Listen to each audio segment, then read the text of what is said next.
বাজার থেকে কলা কিনে খাচ্ছেন, আর কখনো কলা কিনে খাবেন না। আজকের এই ভিডিওটি আপনি যদি না দেখেন তাহলে বুঝতে পারবেন না যে কী জন্য আমি এই কথাটা বলেছি।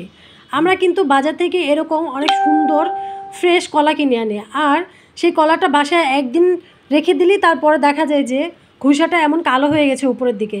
তো আমরা ভিতরে যেহেতু কলাটা ফ্রেশ, তো আমরা কি করি, খোসাটা ছুলে আমরা কলাটা খেয়ে ফেলি।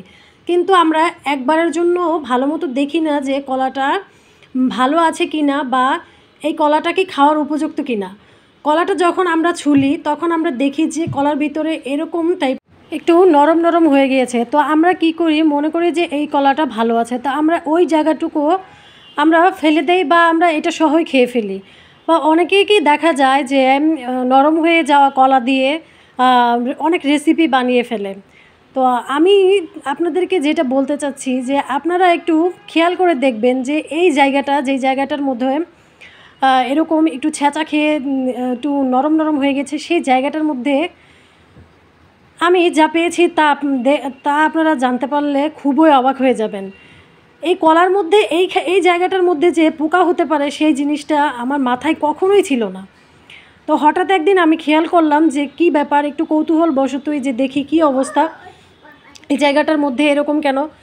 তো ভালো মতো খেয়াল করতে গিয়ে দেখলাম যে এইখানে অসংখ্য পোকা, অসংখ্য কলার মধ্যে পোকা। অথচ দেখেন যে আমার কলাটা কিন্তু পুরোটা কলাই ফ্রেশ, পুরোটা কলাই ফ্রেশ, শুধু ওই জায়গাটুকুই একটু নরম হয়ে গিয়েছে।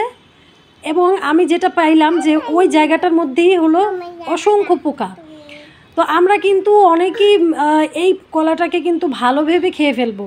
আমরা কিন্তু কখনোই এটাকে একটু যাচাই বাছাই করতে যাব না যে এটার মধ্যে কি পোকা হয়েছে বা কি। বা অনেকে তো মানে মাথার মধ্যে আসবেই না যে এইখানে যে পোকা হতে পারে।